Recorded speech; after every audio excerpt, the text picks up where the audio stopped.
Perkenalkan, nama saya Yosua Gunawan. Saya dipanggil biasanya Pastor Yosua Gunawan. Saya sudah memiliki istri dan saya memiliki 2 anak dan mereka semua melayani Tuhan. Ada salam dari papa saya kepada Bapak Ibu semua ya. Papa saya yaitu Pendeta Yohanes Gunawan atau nama populernya Kogun gitu Bapak Ibu ya. Salam kasih. Nah, hari ini kita akan bersama-sama belajar, kita menghidupi kuasa Roh Kudus yang mengubahkan. Yuk sama-sama kita baca 2, 3. Menghidupi kuasa Roh Kudus yang mengubahkan. Beberapa minggu yang lalu Bapak Ibu kita sama-sama memperingati hari Pentakosta, di mana Roh Kudus dicurahkan untuk setiap orang percaya. Dan seorang yang percaya akan menerima kuasa.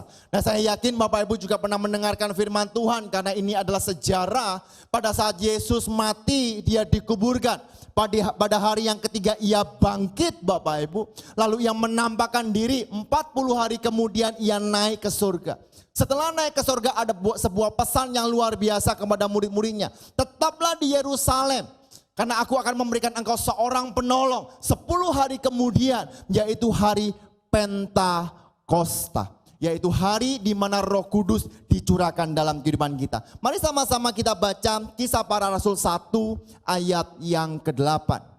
Kisah Para Rasul 1 ayat yang ke-8. 2, 3. Tetapi kamu akan menerima apa?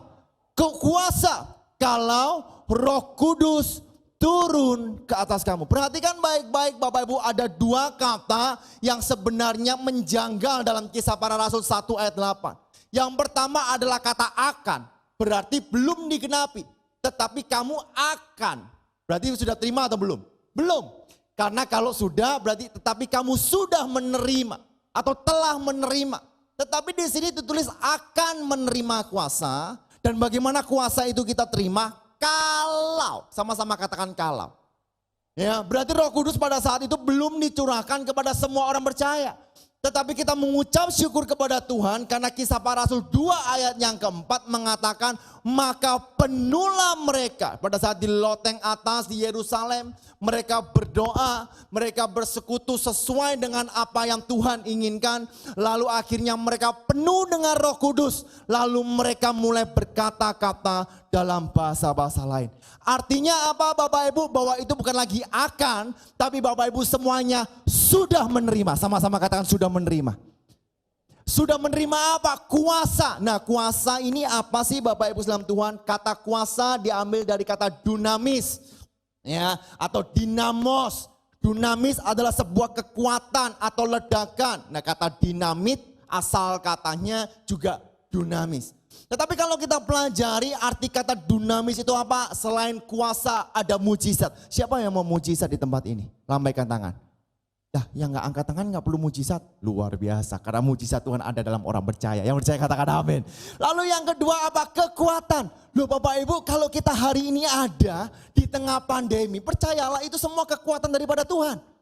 Berapa banyak Bapak Ibu yang hari-hari ini mengalami yang namanya kelemahan. Entah bisnisnya yang kacau, bahkan kesehatan, bahkan ada yang merasa kehilangan keluarganya.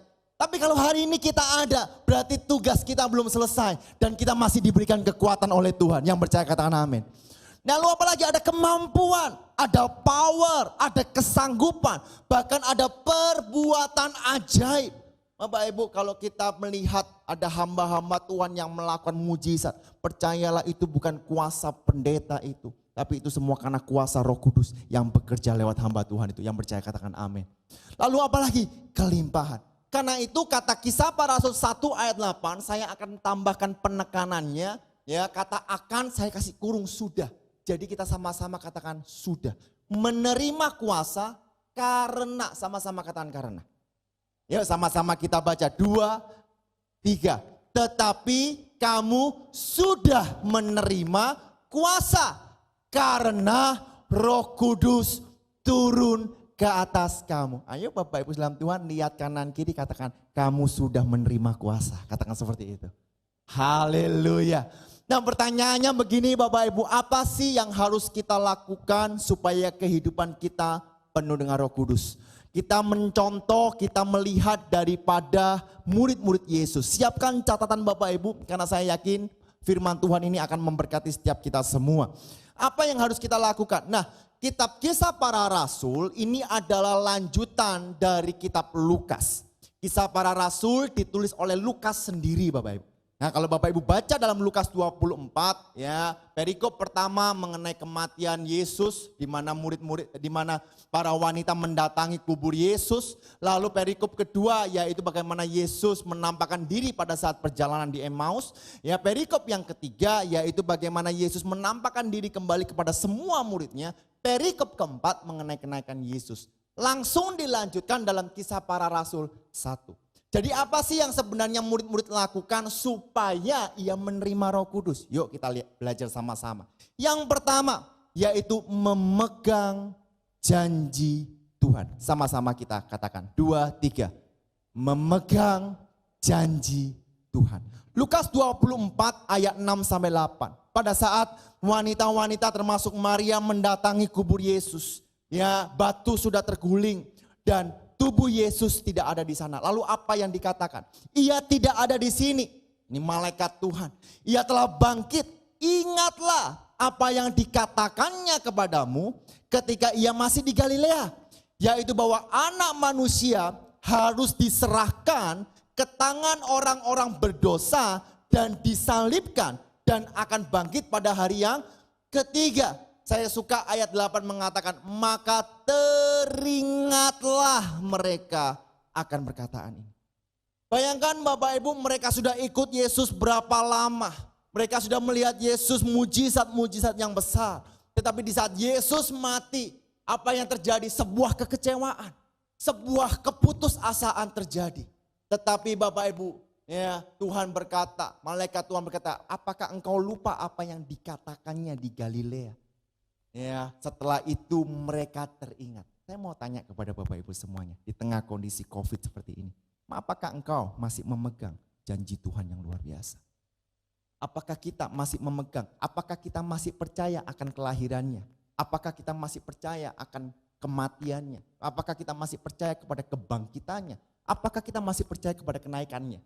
Atau hanya sebuah rutinitas? Ya udah 25 Desember yang penting perayaan baju merah Natalan.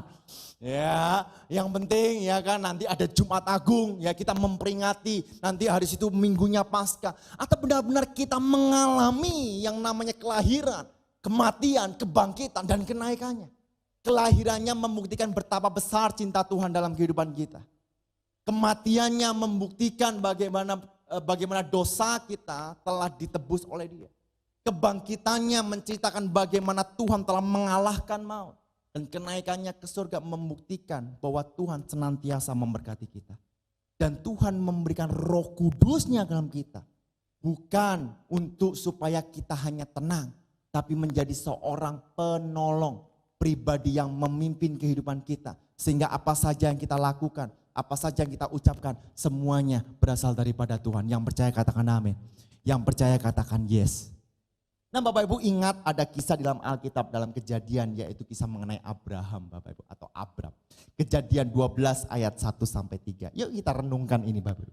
Berfirmanlah Tuhan kepada Abram, pergilah dari negerimu dan dari sanak saudaramu dan dari rumah bapamu ini ke negeri yang akan kutunjukkan kepadamu. Ayat 2. Aku akan membuat engkau menjadi apa? Besar. Sebentar kembali ke ayat yang pertama Bapak Ibu. Berfirmanlah Tuhan kepada Abram, pergilah dari negerimu dan dari sanak saudaramu dan dari rumah ke bapamu ini ke negeri yang akan kutunjukkan kepadamu. Yang pertama Abram gak tahu disuruh kemana, pokoknya disuruh pergi. Tapi janji Tuhan tiba-tiba aku akan membuat engkau menjadi bangsa yang besar. Lah kita itu pergi dari rumah, ya, kita pergi dari zona nyaman kita. Bagaimana mungkin bisa menjadi besar? Itu logika manusia. Ya, bayangkan Bapak Ibu kalau Bapak Ibu pelajari siapa sih Papa Abraham? Papa Abraham penyembah berhala. Siapa sih kakek Abraham? Penyembah berhala. Diturut ke atas sampai kepada Nuh dan Sem Bapak Ibu. Setelah itu dari Sem ke bawah semua penyembah berhala. Mereka lupa bagaimana Tuhan menyelamatkan dari yang namanya air bah Bapak. Tetapi Bapak Ibu Tuhan berkata, yuk pergilah. Kamu percaya sama aku, pergilah kemana, ke tempat yang nanti aku tunjuk. Dan aku berjanji kepada engkau, aku akan membuat engkau menjadi bangsa yang besar dan memberkati engkau serta membuat namamu masyhur dan engkau akan menjadi berkat. Aku akan memberkati orang-orang yang memberkati engkau dan mengutuk orang-orang yang mengutuk engkau. Dan olehmu semua kaum di muka bumi akan mendapat berkat. Bapak Ibu, ini Abraham disuruh keluar dari rumah. Keluar dari mana? Di rumahnya mungkin ada makanan, ada minuman, ada pakaian-pakaian yang enak. Tetapi disuruh keluar dari rumah dan dikatakan seluruh kaum di muka bumi ini akan mendapatkan berkat. Secara logika nggak mungkin. Setuju nggak? Tapi saya mau beritahu, bagi Tuhan tidak ada yang mustahil. Janji Tuhan pasti digenapi. Yang percaya katakan yes. Pak, tapi itu kan janji untuk Abraham, bukan janji untuk kita. Ya, itu kan janji untuk Abraham. Bapak orang beriman, bukan untuk saya. Saya orang berdosa. Perhatikan Galatia 3 ayat 25 sampai 29. Sekarang iman itu telah datang. Karena itu kita tidak berada lagi di bawah pengawasan penuntun. Sebab kamu semua adalah anak-anak Allah. Karena iman, bukan karena perbuatan Bapak Ibu. Di dalam Yesus Kristus. Karena kamu semua yang dibaptis dalam Kristus telah mengenakan Kristus. Ayat 28-29. Dalam hal ini tidak ada orang Yahudi atau orang Yunani. Tidak ada hamba atau orang merdeka. Tidak ada laki-laki atau perempuan. Karena kamu semua adalah satu di dalam Kristus Yesus. GBI Kapasari sama-sama kita baca 2-3. Dan jikalau kamu adalah milik Kristus, maka kamu juga adalah keturunan Abraham dan berhak menerima janji-janji Allah. Tepuk tangan yang meriah buat Tuhan kita. Karena itu Bapak Ibu, saya mau undang Bapak Ibu kita baca sekali lagi Kejadian 12 ayat yang kedua. Bisa kembali ya multimedia. Oke, aku akan, betul yang kedua, aku akan membuat engkau. Nama yang katanya engkau diganti namanya sendiri-sendiri. Yang setuju katakan amin. Ya, kalau ada katanya mu, ya dibuat namanya sendiri-sendiri. Jadi kalau saya baca seperti ini Bapak Ibu. Aku akan membuat Yosua menjadi bangsa yang besar. Setuju? Ojo pakai nama Yosua loh Bapak Ibu. Ya namanya sendiri-sendiri. Yuk sama-sama kita baca. 2, 3. Aku akan membuat Yosua menjadi bangsa yang besar dan memberkati Yosua serta membuat nama Yosua masyhur dan Yosua akan menjadi berkat. Ayat 3. Next. Aku akan memberkati orang-orang yang memberkati Yosua dan mengutuk orang-orang yang mengutuk Yosua. Dan oleh Yosua semua kaum di muka bumi akan mendapat berkat. Tepuk tangan yang meriah buat Tuhan kita. Katakan haleluya. Pegang janji Tuhan. Kalau Tuhan berkata Bapak Ibu engkau berharga di mataku. Engkau berharga. Yesus datang ke dalam dunia untuk menebus kita. Bukankah kita begitu berharga karena ia mau menebus kita. Ya, kalau Tuhan berkata tidak ada yang mustahil bagi orang yang percaya. Percayalah Bapak Ibu tidak ada yang mustahil bagi setiap Bapak Ibu semuanya. Kalau Bapak Ibu baca firman Tuhan dikatakan bahwa rancanganku adalah rancangan damai sejahtera. Percayalah Tuhan tidak akan pernah meleset. Tuhan pasti memberikan rancangan yang damai sejahtera. Yang percaya katakan amin. Yang kedua Bapak Ibu yaitu memiliki visi rohani. Sama-sama katakan memiliki visi rohani. Bapak Ibu belum sarapan? Mau sarapan sama-sama? Ya, lebih keras lagi habis ini kita sarapan. Yang setuju katakan Oke, Lukas 24 ayat 31 sampai 33 sama-sama katakan memiliki visi rohani. 2, 3. Sudah makan semua Bapak Ibu ya. Lukas 24 ayat 31 sampai 33. Ketika itu pada saat Tuhan menampakkan diri kepada kedua muridnya di jalan di Emmaus. Mereka pergi ke Emmaus karena kekecewaan. Mereka pergi ke Emmaus mungkin karena ketakutan Bapak Ibu. Lalu dikatakan ketika itu terbukalah mata mereka. Dan mereka pun mengenal dia. Tapi ia lenyap dari tengah-tengah mereka. Ayat 32. Kata mereka seorang kepada yang lain. Bukankah hati kita berkobar-kobar ketika ia berbicara dengan kita di tengah jalan dan ketika ia menerangkan kitab suci kepada kita. Ayat 33 saya suka. setelah mereka barusan sampai di Emmaus. Lalu bangunlah mereka dan terus kembali ke Yerusalem. Bapak Ibu kesalam Tuhan, visi sangat penting dalam kehidupan kita. Visi bukan hanya untuk organisasi, tapi setiap individu harus memiliki visi. Yang setuju katakan amin. Engkau punya anak, engkau harus punya visi. Engkau punya kesehatan, engkau punya visi. Siapa tahu kalau olahraga itu sehat? Ih, gak ada yang olahraga nih. Ya, siapa yang tahu kalau olahraga itu sehat? Siapa yang melakukan olahraga? Gak apa-apa Bapak Ibu ya. Pengakuan awal pemulihan. Ya, siapa yang tahu bahwa makan berlebihan di larut malam itu tidak sehat? Tahu semua ya? Siapa tahu Bapak Ibu kalau nasi goreng malam-malam enak Bapak Ibu? Maksudnya apa sih Bapak Ibu? Kita harus memiliki visi rohani. Karena tanpa visi, dikatakan Bapak Ibu dalam Amsal 29 ayat 18. Bila tidak ada wahyu, dalam bahasa King James Version mengatakan, where there is no vision, the people perish. Ketika tidak ada visi, maka liarlah rakyat. Kita nggak memiliki tujuan. Kemarin di status Instagram saya tulis, tanpa visi, manusia itu hidup, tetapi mati. Tanpa visi ia nggak ada bergairah. Perhatikan ketika kedua muridnya berjalan Bapak Ibu ke Emmaus, Tuhan menampakkan diri. Tidak ada visi. Tetapi setelah visi itu terbuka, ketika mata mereka terlihat terbuka Bapak Ibu. Dikatakan, bukankah hati kita berkobar-kobar. Bapak Ibu, ciri-ciri orang percaya selalu semangat. Yang setuju katakan amin. Ciri-ciri orang yang melayani, orang yang percaya bahwa Yesus menebus kita, orangnya pasti semangat. Karena itu sekali lagi saya mau tanya, apa kabar Bapak Ibu semuanya? Iya, belum sarapan. Apa kabar Bapak Ibu semuanya? Luar biasa, dahsyat. Kenapa luar biasa? Bukan kita, tapi Tuhan. Kenapa dahsyat? Bukan kita, tapi karena Tuhan.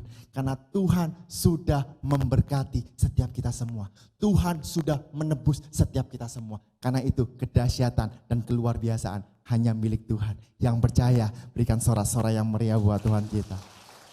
Nah, saya nggak tahu Bapak Ibu apa yang Bapak Ibu miliki dalam visi dalam kehidupan kita. Dalam kesehatan, dalam bisnis, atau mungkin dalam pelayanan. Pelayanan perlu visi nggak sih? Perlu. Visi kita hanya untuk mempermuliakan nama Tuhan. Gereja ini punya visi nggak? Pasti punya. Saya kalau nggak salah lihat di website, menjadi murid untuk memuridkan. Betul ya Pak ya? Ya, Bapak Ibu itu visi. Visi harus dikejar sama-sama. Ya, kalau Bapak Ibu ngomong, wah visi saya apa ya? Matius 28 ayat 19-20 ini adalah amanat agung Tuhan Yesus. Yuk sama-sama kita baca 2, 3. Karena itu pergilah, jadikanlah semua bangsa muridku. Dan baptislah mereka dalam nama Bapa dan Anak dan Roh Kudus. Dan ajarlah mereka melakukan segala sesuatu yang telah kuperintahkan kepadamu. Dan ketahuilah, Aku menyertai kamu senantiasa sampai kepada akhir zaman. Bapak Ibu, visi dari GBK Pasari sangat luar biasa untuk menjadikan murid. Karena firman Allah mencatat, karena itu pergilah, jadikanlah semua bangsa. Bukan jemaatku loh. Betul gak sih? Muridku. Murid itu apa sih? Murid itu diajari. Karena dikatakan, dan ajarlah mereka melakukan segala sesuatu. Pak, tapi aku gak pinter ngomong, aku gak bisa melayani, aku gak bisa ini, itu dan sebagainya. Bapak Ibu, yang terakhir mengatakan, dan ketahuilah bahwa Tuhan menyertai kamu senantiasa sampai akhir zaman. Sama-sama katakan, Tuhan menyertai aku. Sekali lagi, Tuhan menyertai aku. Nah, visi kita akan membawa kita memiliki nilai, value. Nilai kita akan menentukan cara pandang orang terhadap kehidupan kita. Tanpa visi Bapak Ibu, maka orang akan menaruh nilai dalam kehidupan kita. Tapi kalau kita punya visi, maka kita menciptakan nilai. Kenapa sih kok ada orang datang interview, belum ngomong aku gak terima kamu. Tapi ada orang interview ya baru duduk, aku mau terima kamu. Karena ia menaruh nilainya dalam kehidupannya. Nah, nilai Bapak Ibu dan saya bukan ditentukan oleh diri kita sendiri. Nilai Bapak Ibu dan saya bukan ditentukan oleh orang lain. Tapi nilai Bapak Ibu dan saya ditentukan oleh Sang Pencipta. Yang setuju katakan amin. Saya mau tanya, saya udah siapkan di sini merah-merah, ini adalah kesukaan Bapak Ibu semuanya. Enggak suka? Haleluya. Ya, saya mau tanya, tolong sepakat satu hati. Ini apa? Salah Bapak Ibu. Ini kertas. Loh bener gak sih? Salah. Ini apa? Kertas kan? Ya kan? Saya tanya, kalau seandainya ini kertas, saya taruh di bawah. Percayalah, disapu, dibuang. Tapi kalau duit saya tinggal, percayalah meskipun di sini orang-orang yang diberkati hilang Bapak Ibu. Tetapi kenapa yang membuat ini spesial? Karena Bank Indonesia menaruhkan visi kepada kertas ini dan memberikan nilai sehingga uang 100.000 ini menjadi menjadi alat untuk tukar mata uang, ya kan? Untuk apa ya? Tiba-tiba saya lupa sih. Saya lihat Bapak Ibu terlalu semangat gitu loh. Ya kan? Untuk apa? Untuk bertransaksi. Nah, aduh Tuhan Yesus, ya kan? Ya, untuk bertransaksi. Tetapi kalau ini nilainya hanya kertas, percayalah Bapak Ibu tidak akan ada harganya. Karena itu Bapak Ibu, kalau engkau punya visi dan engkau tahu engkau berharga di mata Tuhan, maka engkau akan menaruh nilaimu sendiri bagaimana orang lain menghargai dirimu. Karena itu kita harus punya visi. Yang untuk keluarga, ayo di sini Bapak Ibu, hari-hari ini saya sedang concern dengan anak-anak muda. Bukan anak-anak muda, tapi anak-anak generasi alfa Bapak Ibu. Yaitu anak-anak saya yang masih kelas 2 SD, kelas 4 SD. Kenapa? Mereka udah gak tertarik dengan firman Tuhan. Benar kan? Mereka lebih tertarik dengan YouTube. Tapi Bapak Ibu saya panggil mereka, ayo baca firman sama-sama. Kenapa? Supaya mereka tahu bahwa mereka berharga di mata Tuhan. Supaya mereka sadar tanpa Kristus mereka gak bisa apa-apa. Dan saya ajarkan pelan-pelan, saya ajarkan pelan-pelan. Meskipun dablek Bapak Ibu koyak Bapak I, tapi saya ajarkan pelan-pelan. Tapi apa yang terjadi Bapak Ibu? Pada saat ada sesuatu Bapak Ibu di sekolahnya, di chat with WhatsApp-nya, ada yang membahas mengenai LGBT. Bayangkan anak kelas 4 SD bahas LGBT. Ya, bahas mengenai LGBT. Akhirnya apa? Aku mau quit dari grup. Kenapa? Karena aku gak pro dengan LGBT. Saya katakan, yes, berarti saya berhasil. Betul? Bapak Ibu, kalau kita tidak menaruh visi dan nilai untuk anak-anak kita supaya kita bimbing untuk dekat kepada Tuhan, maka dunialah yang akan menaruh visi dan misi. Yang setuju kata amin. Siapa di sini punya anak? Lambaikan tangan. Yang masih kecil. Ya, bimbing anakmu. Ya, mereka adalah calon-calon pemimpin yang luar biasa. Tepuk tangan yang meriah buat Tuhan kita. Yang ketiga yaitu memiliki pikiran Kristus. Lukas 24 ayat 44 sampai 47. Setelah Yesus menampakkan diri kepada kedua orang muridnya di Emmaus, lalu di perikop berikutnya yaitu menampakkan diri kepada semua muridnya. Lalu Yesus datang bertanya, adakah makan di sini? Ya, selanjutnya dikatakan ia berkata kepada mereka, inilah perkataanku yang telah kukatakan kepadamu ketika aku masih bersama-sama dengan kamu, yakni bahwa harus digenapi semua yang ada tertulis tentang aku dan kitab Taurat Musa dan kitab Nabi-Nabi dan kitab Mazmur. Lalu Tuhan, lalu ia membukakan pikiran mereka sehingga mereka mengerti kitab suci. Bapak Ibu, kalau engkau membaca firman Tuhan, kadang engkau enggak ngerti maksudnya. Percayalah Bapak Ibu, engkau minta tuntunan Roh Kudus. Di saat Tuhan menuntun engkau membaca firman Tuhan, engkau akan menjadi semangat. Karena Yesus mati dan dia sudah mengalahkan maut, dia menampakkan diri dan dia berkata, hanya di dalam namanya berita tentang pertobatan, berita tentang pengampunan dosa. Bapak Ibu, orang percaya itu sebenarnya luar biasa. Orang yang percaya akan kebangkitannya, kematiannya, akan kelahirannya itu luar biasa. Kenapa? Bukan karena usahamu, tetapi semata-mata oleh karena kasih karunia Tuhan. Saya mau minta satu contoh, Pak, bisa maju. Ya, tepuk tangan dong yang meriah buat Tuhan kita. Tiba-tiba datang tadi nggak saya persiapkan Bapak. Bertobat itu apa sih? Ya, bertobat itu apa sih? Pak, di sini aja ya, di sini aja. Bertobat itu banyak orang berpikir seperti ini. Di saat aku melakukan dosa, aku melakukan dosa. Lalu saya melihat ke belakang. Tuhan jauh. Betul gak sih? Di saat saya mau ke sana, nggak bisa lah, lebih baik aku tak jatuh dalam dosa. Aku mau bertobat, aku lihat sana, tambah jauh Bapak Ibu. Bukankah manusia sudah berdosa dan kehilangan kemuliaan Allah. Dan upah dosa ialah maut. Tetapi karena anugerah Tuhan, pertobatan yang luar biasa. Karena begitu besar kasih Allah akan dunia, sehingga ia mengaruniakan anak yang tunggal. Supaya barang siapa yang percaya apa? Tidak binasa, melainkan peroleh hidup yang kekal. Di saat saya berdosa,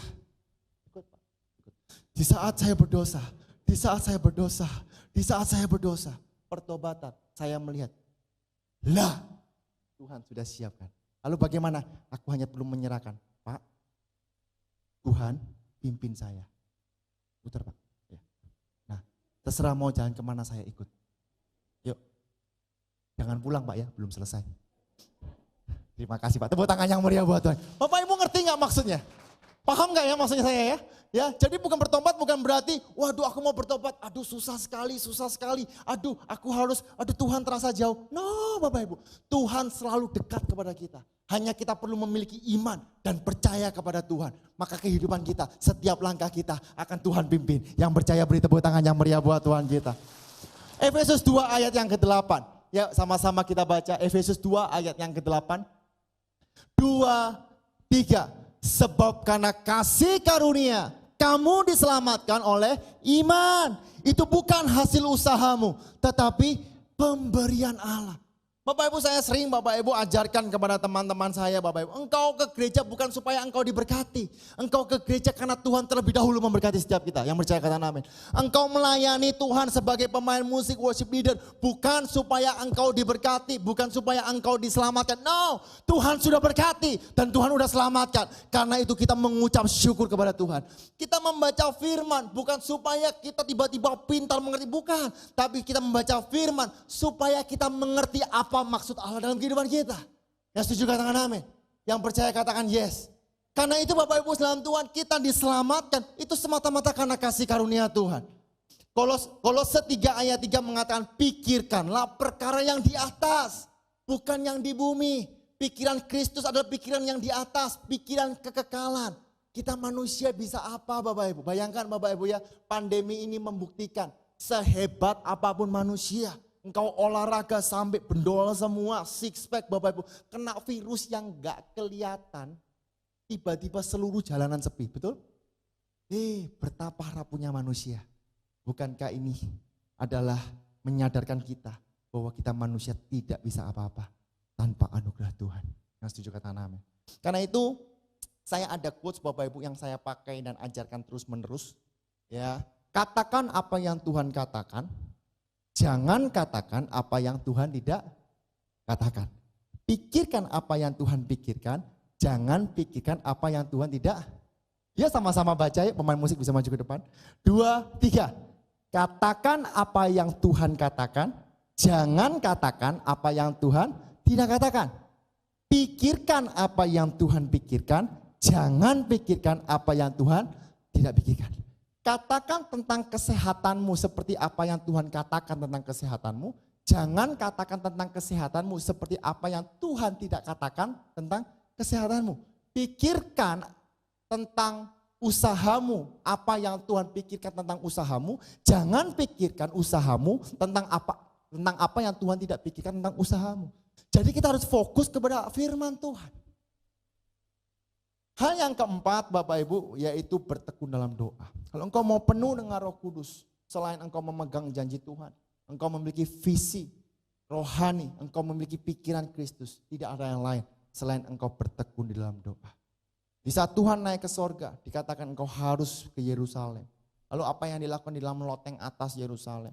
Kisah Para Rasul 1 ayat 14 berkata, mereka semua bertekun dengan sehati dalam doa bersama-sama. Dengan beberapa perempuan serta Maria ibu Yesus dan dengan saudara-saudara. Bapak Ibu bertekun dalam doa. Doa bukan hanya doa makan dan doa tidur. Tapi ambil waktu 30 menit kita berdoa. Berdoa untuk apa? Ya, apakah kita minta? Wah ini paling sering kan ya. Minta. Berdoa harus mengucap syukur. Selain mengucap syukur Bapak Ibu. Berdoa bukan supaya Tuhan mengerti apa yang kita doakan atau minta. Tapi berdoalah sampai kita mengerti apa yang Tuhan inginkan dalam hidup. Semuanya harus berporos kepada Tuhan. Ayub Bapak Ibu, kisah di Ayub Bapak Ibu pasti paham pada saat Ayub dicobai lalu Ayub sakit. Ya, Bapak Ibu baca dari ayat 1 sampai dengan ayat yang 41 Bapak Ibu. Yang terjadi adalah Ayub membenarkan diri. Aku tidak berdosa di hadapan Allah. Aku udah berbuat benar. Aku udah jujur. Aku udah mempermuliakan Allah.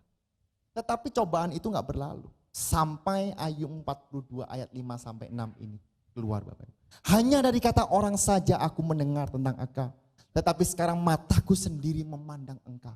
Oleh sebab itu aku mencabut perkataanku. Dan dengan menyesal aku duduk dalam debu dan abu. Aku sudah gak membenarkan diriku sendiri. Tapi aku percaya Tuhan, sekarang aku melihat Engkau. Aku mengerti apa maksud dan tujuanmu. Dan disitulah kalau Bapak Ibu baca, Ayub sembuh. Ya Bapak Ibu kasih dalam Tuhan, jangan minta saja sama Tuhan. Tuhan berkati aku, Tuhan sembuhkan aku. Tapi bilang seperti ini, Tuhan, mau apakah Engkau daripada aku Tuhan? Biarlah kehendak-Mu yang jadi, pakai aku. Bagi Bapak Ibu yang mungkin sedang sakit Bapak Ibu, bilang kepada Tuhan, Tuhan pakai biarlah apa yang aku sakit, yang aku alami ini dapat menjadi kesaksian untuk kemuliaan nama-Mu. Bukankah Tuhan berkata, tapi aku akan memberikan Engkau kuasa. Aku sudah memberikan Engkau kuasa karena Roh Kudus turun ke atas kamu. Selanjutnya, dan kamu akan menjadi saksi.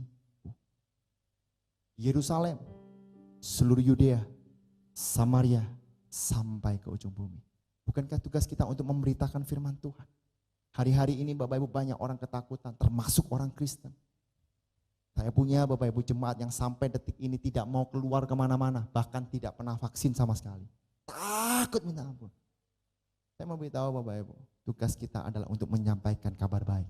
Karena Allah sumber damai sejahtera sudah memberikan kepada kita. Damai sejahtera yang diberikan tidak sama dengan dunia.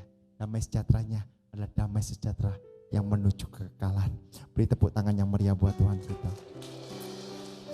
Yang terakhir Bapak Ibu, respon kita bagaimana caranya supaya kita dapat melihat kuasa Roh Kudus yang sudah ada dalam kehidupan kita.